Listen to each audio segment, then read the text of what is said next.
Welcome to time speed news. Jeevan Reddy రాజీనామా అంశంపై TPCC అధ్యక్షుడు మహేష్ కుమార్ గౌడ్ కీలకంగా స్పందించారు. జీవన్ రెడ్డిని కలిసి పార్టీ వదిలి వెళ్లొద్దని విజ్ఞప్తి చేశామని తెలిపారు.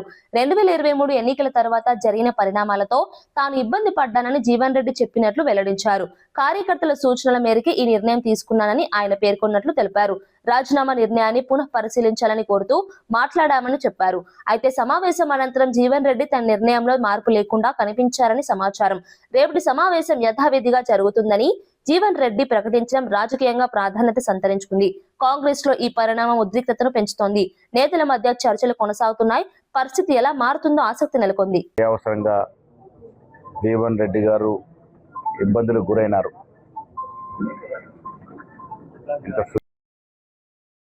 ఎల్పీజీ గ్యాస్ సరఫరాపై కేటీఆర్ కేంద్ర ప్రభుత్వాన్ని ప్రశ్నించారు.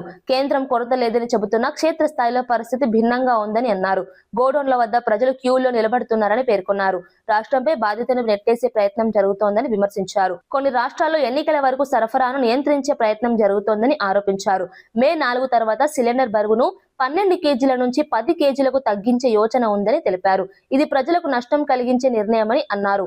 కేంద్రం స్పష్టత ఇవ్వాలని డిమాండ్ చేశారు. ఈ అంశం ప్రజల్లో ఆందోళన కలిగిస్తోంది. రాజకీయంగా కూడా చర్చకు దారితీసింది.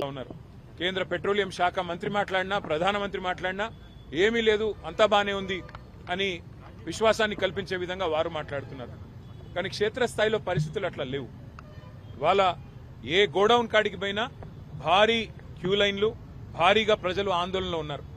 రాష్ట్ర ప్రభుత్వమేమో కేంద్రం సహకరించట్లేదు, సప్లై లేదు, ఇబ్బంది ఉంది, కేంద్రం ఏమీ చేయలేకపోతే మేమేం చేస్తాము, పెట్రోలియం శాఖ మరి కేంద్ర ప్రభుత్వ ఆధీనంలో ఉంటుందని చెప్పి రాష్ట్ర ప్రభుత్వం జవహర్ నగర్ డంపింగ్ యార్డు సమస్యపై మేడ్చల్ ఎమ్మెల్యే మల్లారెడ్డి అసెంబ్లీలో ఆవేదన వ్యక్తం చేశారు. గతంలో నిధులు కేటాయించి అభివృద్ధి చేసినా ప్రస్తుతం కాలుష్యం తీవ్రంగా పెరిగిందని అన్నారు. పరిసర ప్రాంతాల్లో ప్రజలు అనారోగ్య సమస్యలతో బాధపడుతున్నారని పేర్కొన్నారు. ప్రభుత్వం తక్షణ చర్యలు తీసుకోవాలని డిమాండ్ చేశారు. ఇన్ఛార్జి మంత్రి శ్రీధర్ బాబు స్పందించి సమస్యను పరిశీలించాలని కోరారు. ప్రత్యేక నిధులు కేటాయించి పరిష్కారం చూపాలని సూచించారు. ప్రజల ఆరోగ్యం దృష్ట్యా తక్షణ చర్యలు అవసరమని అన్నారు. ఈ అంశం అసెంబ్లీలో చర్చనీయాంశమైంది.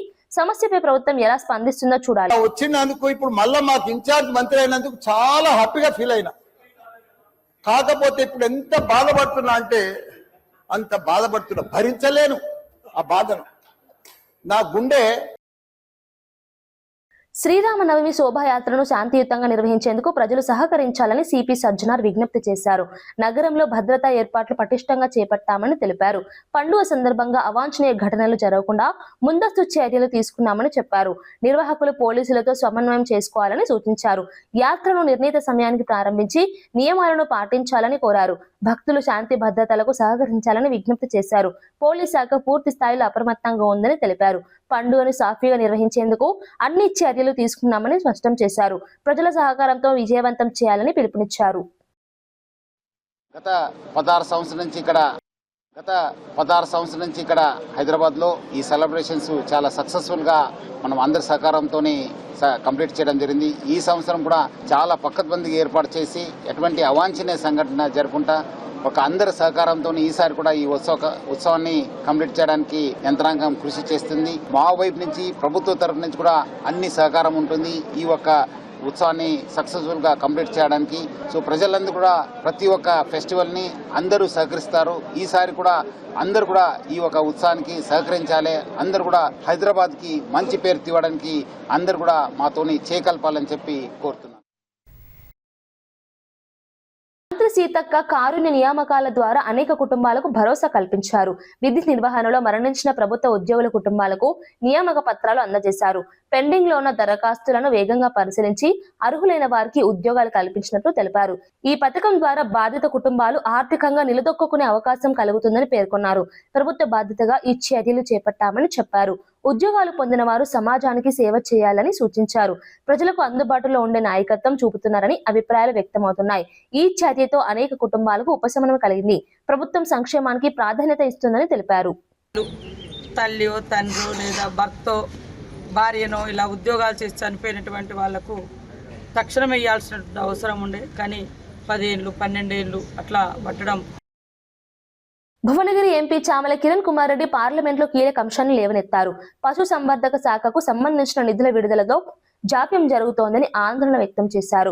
వివిధ కేంద్ర పథకాలకు దాదాపు 24,800 కోట్ల రూపాయల నిధులు పెండింగ్ లో ఉన్నాయని తెలిపారు. జాతీయ పశు వ్యాధి నియంత్రణ, పశు సంఖ్య గణన వంటి కీలక పథకాలకు పూర్తి స్థాయిలో నిధులు అందడం లేదని పేర్కొన్నారు. ఈ కారణంగా పశు సంవర్ధక రంగం అభివృద్ధి దెబ్బతింటుందని అన్నారు. రైతులకు, పశు పోషకులకు ఇబ్బందులు ఎదురవుతున్నాయని వివరించారు. కేంద్ర ప్రభుత్వం వెంటనే స్పందించి నిధులు విడుదల చేయాలని డిమాండ్ చేశారు. ఈ అంశం పార్లమెంట్లో చర్చనీయాంశమైంది. యాదాద్రి భువనగిరి జిల్లాలో భూభారతి స్కామ్ జరిగినట్లు మంత్రి పొంగులేటి శ్రీనివాస్ రెడ్డి తెలిపారు. అసెంబ్లీలో ఈ విషయాన్ని వెల్లడించిన ఆయన ఇప్పటికే కమిటీ ఏర్పాటు చేసినట్లు చెప్పారు. ఈ కుంభకోణంలో పాల్గొన్న మీ సేవ నిర్వాహకులను అరెస్టు చేసినట్లు తెలిపారు. అధికారులు ఎవరైనా తప్పు చేసినా కఠిన చర్యలు తీసుకుంటామని హెచ్చరించారు. అవినీతి ద్వారా సంపాదించిన డబ్బును తిరిగి రికవరీ చేస్తామని పేర్కొన్నారు. పారదర్శకంగా విచారణ కొనసాగుతుందని చెప్పారు.